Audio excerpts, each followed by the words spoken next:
Lalu katalog induk naskah Nusantara jilid 5A Jawa Barat, koleksi 5 lembaga. EVO Kesepuhan Keraton Kanoman yang belum diketahui dengan pasti jumlahnya. Lalu KKL Kuliah Pekerja Lapangan Prodi Sastra Sunda Fakultas Ilmu Budaya Universitas Padjadjaran. Sementara itu keberadaan naskah mantra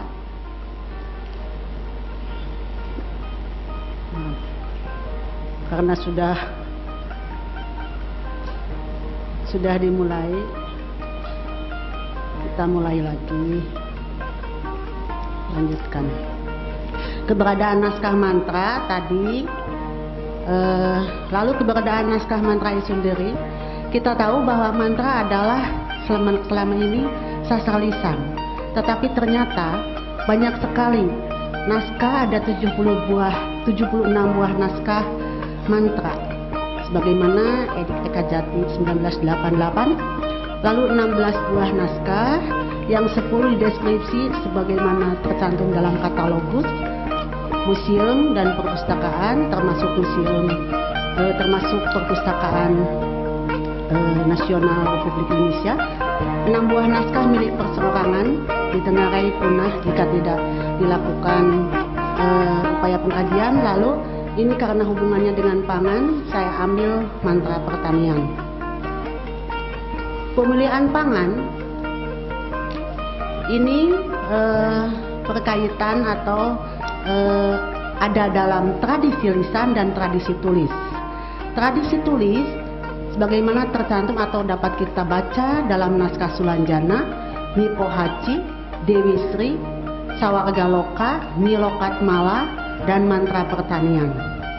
Nah, tradisi lisan berkaitan dengan adat dan tradisi yang dalam hal ini saya kolaborasikan atau saya kaitkan yang diimplementasikan oleh masyarakat Baduy dan masyarakat Kampung Naga. Pertanyaannya, mengapa naskah mantra perlu diteliti? Kebanyakan mantra belum dikaji secara filologis, yang dari 76 buah naskah mantra itu. Positif dan fungsi positif dan negatif bagi pengamal mantra. Mantra sebagai sastra lisan yang dikenal saat ini dan dipercaya memiliki kekuatan gaib oleh pengamal mantra. Lalu yang saat ini masih eksis, naskah pengobatan atau mantra pengobatan dan mantra pertanian yang masih digunakan di masyarakat. Ada 2 golongan masyarakat, masyarakat pengamal mantra dan masyarakat bukan pengamal mantra. Apa itu mantra? Mantra adalah puisi yang merupakan kata-kata berupa jampi-jampi memiliki kekuatan magis atau kekuatan gaib yang berisi bujukan atau kutukan dan tantangan dengan maksud tertentu melalui kekuatan-kekuatan ditujukan kepada lawan, diucapkan oleh pawang atau dukun untuk menandingi kekuatan gaib yang lain. Ada aspek filosofi mantra yang esensinya adalah ketidakberdayaan atau ketidakmampuan. Di sini ada faktor dominan dan kekuatan mantra, ketidakberdayaan atau ketidakmampuan si pengamal mantra. Namun dengan bekal atau ketauhidan kepada Allah Subhanahu wa Ta'ala, sebenarnya tidak ada yang mengatakan atau menyatakan mereka itu bahwa mantra itu syirik atau musyrik, karena mereka melihatnya dari segi budaya, bukan dari segi agama. Penelitian sebelumnya di sini ada dari mulai Rusiana 1970, Sastrawijaya 1988, Samsudin 89, Abdul Wahid, Kalsum 91, Abdul Wahid 92, Jaya Sudarma, Rukmini 92, Hidayat 94, Isnende 98, Suryani 99, Suryani 2002 dan Rospika 2002, Eka Jati dan Darsa 2004, Hidayat dan Herlinawati 2007, Wartini dan kawan-kawan 2010, Madani 2010, Agustina 2011, dan Suryani 2012. Lalu bagaimana dengan mantra pertanian? Mantra pertanian identitasnya dalam teks itu berjudul Tatanen, Luar teksnya ada paranti mimiti melak nandur ngasuh pareker bekah netepkeun di leuit panalar dua caracah dua Sulaiman dan dua Kobul dan paranti mimiti mipit. Judul umum kita kenal naskah pertanian.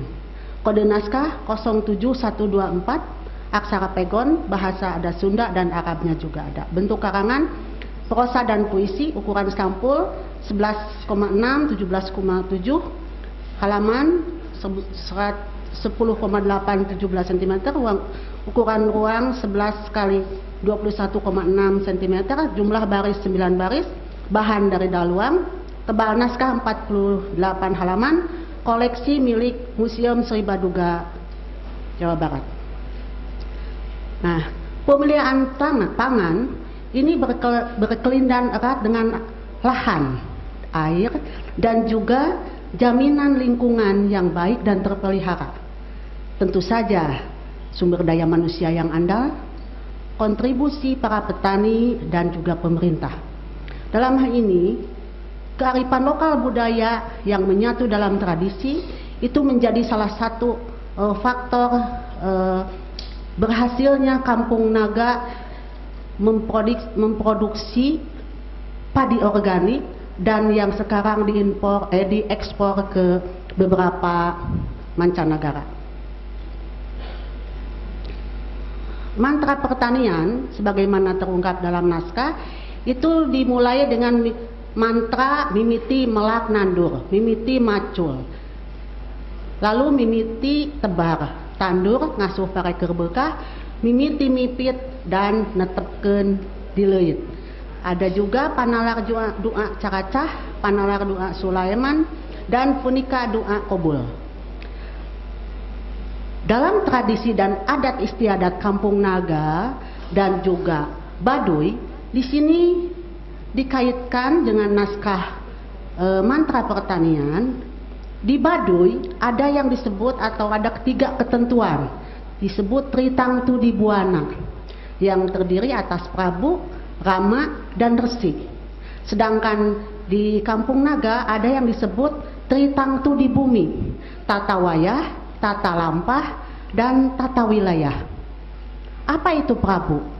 Apa itu Rama dan Resi? Itu seperti yang kita kenal eksekutif, legislatif, dan yudikatif. Prabu itu harus ngagurat besi, harus ngagurat. Rama ngagurat lemah.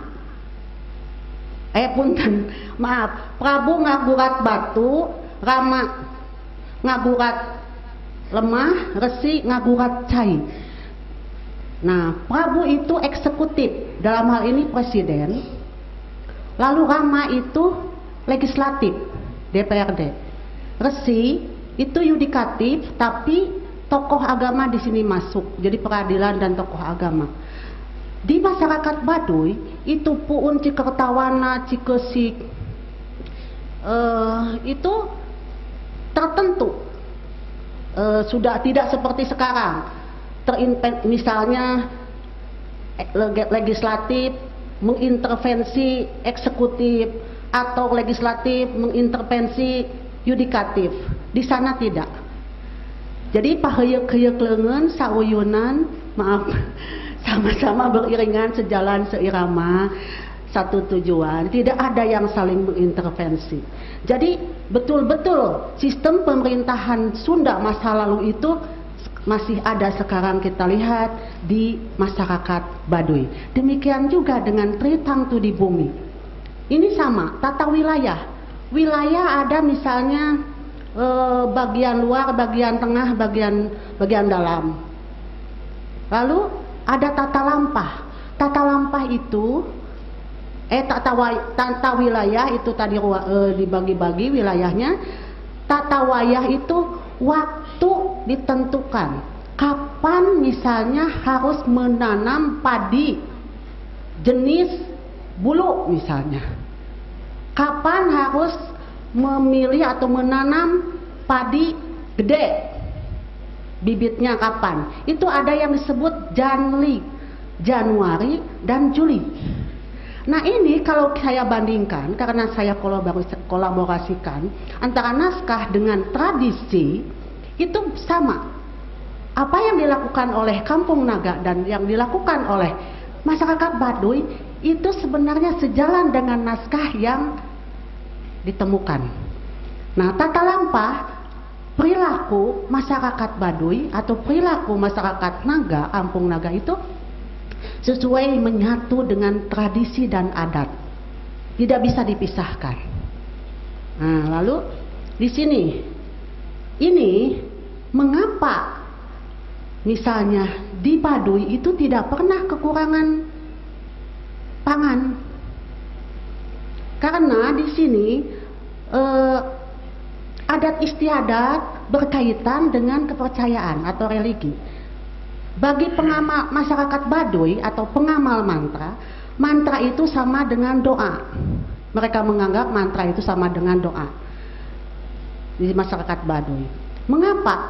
Karena di masyarakat Baduy mempelajari jajampean, jampe atau jangjawokan atau juga rajah dan sebagainya, itu termasuk sunnah atau hukum selam wiwit atau hukum dan rukun dari selam wiwitan. Bapak Ibu mengenalnya Sunda Wiwitan, tapi mereka sebenarnya menyebutnya selam wiwitan. Mereka menganggapnya Islam yang pertama. Mereka percaya kepada Nabi Adam, nabi mereka. Itu. Jadi selam wiwitan sebenarnya Islam yang pertama ada di Baduy. Tapi ada beberapa hal karena mereka ada religi dan kepercayaan menyatu. Jadi ada hal-hal yang memang tidak sama sekali tidak sama dengan kepercayaan kita Islam yang sekarang. Mereka tidak sembahyang, tapi seperti kita sembahyang sholat 5 waktu, subuh, lohor, asar, maghrib dan isya. Tapi mereka sebenarnya sembahyang, tapi dengan cara mereka sendiri, karena menyatu dengan tradisi. Nah, lalu di sini tradisi bercocok tanam masyarakat Kampung Naga, karena mereka menganut 3 ketentuan Tritangtu di bumi, yang tadi tata waya, tata wilayah, dan tata lampah. Ini mereka betul-betul memperhatikan yang tadi saya sampaikan, kapan padi itu ditanam, bagaimana memperlakukan padi, apa yang harus dilakukan supaya hasilnya itu bagus atau banyak dan menguntungkan. Mereka sangat memperhatikan. Maka dari itu setiap fase mereka ikuti. Misalnya tandur ada nyibeasan pare, ada ngarujak kereneh, nyawen, dan juga panen. Setiap fase-fase itu mereka menggunakan mantra sebagaimana tercantum dalam mantra naskah atau naskah mantra pertanian. Nanti saya sampaikan contoh-contoh mantra tandur, mantra nyawen atau mantra panen. Kalau tidak salah dalam makalah saya juga sudah saya sampaikan. Lalu ini mantra merupakan kearifan lokal yang berkaitan dengan tradisi dan ritus inisiasi. Jadi ada ritus inisiasi yang tadi Ibu Dr. Kalsum sampaikan, ada sulangkar supaya tidak ingkar janji. Misalnya menurut naskah yang di sana yang Ibu Dr. Kalsum, tapi di sini sama ada sulangkar dan sebagainya. Nah, saya berharap bahwa dengan adanya mantra atau pengolahan pangan baik di Kampung Naga maupun masyarakat Baduy, itu antara pengamal mantra dan bukan pengamal mantra dapat hidup damai, selaras dan harmonis. Tidak ada misalnya ini karena menggunakan mantra atau yang perlakuan yang tidak baik terhadap masyarakat Kampung Naga dan masyarakat Baduy. Mengapa? Karena sebenarnya mereka juga tidak terlepas dari agama yang mereka pegang, terutama di Kampung Naga, yaitu agama Islam. Tapi ada hal-hal secara tradisi itu yang tidak bisa lepas dari pengolahan pangan. Keberagaman mantra lebih terpelihara dengan baik itu dalam tradisi tulis, ternyata setelah saya perhatikan, yang dimiliki oleh filolog atau pemilik naskah atau museum atau perpustakaan nasional dan sebagainya, dibanding tradisi lisan yang dimiliki atau biasa dibacakan oleh dukun dan pengamal mantra. Mengapa?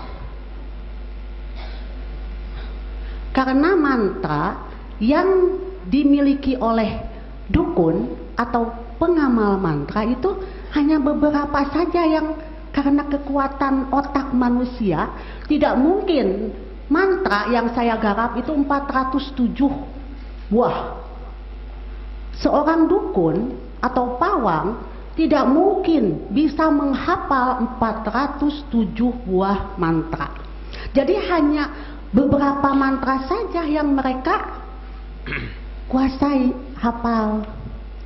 Jadi misalnya kalau membaca untuk tertentu, untuk mengobati apa, itu yang mereka kuasai. Tidak mungkin, karena kekuatan otak manusia tidak bisa menyimpan seperti laptop ini.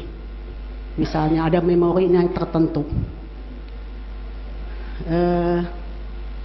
Ada aspek filosofis mantra. Di sini efektivitasnya bersandar kepada kekuatan Sang Pencipta. Mengapa? Karena manusia ketidakberdayaan dan ketidakmampuan para pengamal mantra. Jadi kekuatannya itu tetap berdasar kepada kekuatan Sang Pencipta, Allah Subhanahu wa Ta'ala. Nah, keberhasilannya juga atas izinnya Allah Subhanahu wa Ta'ala. Media hanya sebagai syariat atau alat penutup. Keterjalinan antara naskah dengan tradisi, khususnya tentang pemuliaan pangan atau pertanian pada masyarakat adat Kampung Naga maupun masyarakat Baduy, tidak terpisahkan dalam pengertian terdapat perpaduan yang harmonis dan serasi antara naskah dengan tradisi. Naskah mantra pertanian misalnya diimplementasikan dalam memperlakukan pangan melalui tahapan-tahapan pengolahan lahan pertanian secara tradisional berdasarkan tradisi yang melekat dalam kehidupan mereka sehari-hari. Hal ini pun disesuaikan pula dengan musim serta keadaan astronomi yang berlaku, meskipun secara ilmiah mereka tidak mempelajarinya dengan saksama. Pengetahuan ilmu perbintangan mereka dapatkan, pelajari, dan mereka praktekkan secara turun-temurun daripada karuhun terdahulu. Hal ini dimungkinkan karena kehidupan masyarakat adat senantiasa menyatu dengan alam dan tradisi yang mengiringi kehidupannya. Nah, ini contoh mantra Paranti Mimiti Melak Tandur. Harus bagaimana? Di situ ada mantranya. Mimiti Macul. Maaf, tidak akan saya bacakan, mungkin akan terlalu lama. Tapi sudah ada dalam makalah. Lalu Mimiti Mipit.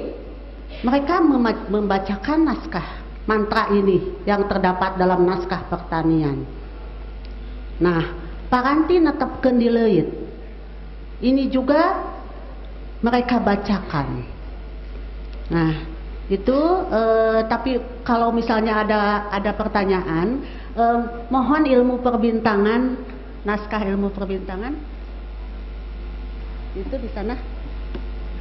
Oh, dari sini. Bisa dari sini ya. Ini sebagai bahwa mantra atau misalnya, nah di sini ada yang disebut astronomi, naskah ilmu palak yang saya dapatkan di Desa Cipendei, Kecamatan Surade, Kabupaten Sukabumi. Insya Allah tahun ini ada mahasiswa Prodi Sastra Sunda Seksi Filologi yang menggarap naskah ini. Semoga cepat-cepat selesai. Ada sekarang di sini Garini. Beliau sedang mengkaji naskah. Ini naskah. Nah, ini kalau kita lihat di sini saya salut sekali ketika saya datang ke sana ada 27 naskah yang saya temukan di satu tempat. Mungkin lebih karena tumpukan-tumpukan naskahnya masih banyak. Kita harus memilah-milah mana naskah, mana yang bukan naskah. Ini kalau kita lihat dari mulai sudut, ada hitungan-hitungan, kalender dan sebagainya di sini, kapan harus menanam padi dan sebagainya dalam naskah ilmu falak ini sudah ada. Di sini sampai persentase. Saya heran. Sangat pandai karuhun kita zaman dulu. Tidak kalah dengan buku-buku yang ada, buku-buku astronomi atau ilmu falak yang ada sekarang, yang sebenarnya karena naskah adalah dokumen budaya yang luar biasa sebagai acuan, jadi mereka sebenarnya mungkin mengkaji atau melihat atau membaca dari naskah ini. Menurut saya sebagai pembaca naskah, karena di sini sudah ada bagaimana cara matahari dan bulan atau apa, kita matahari pada bulan apa di sini sudah dicantumkan. Tiap hari atau misalnya hari apa dan hari apa harus panen, harus mipit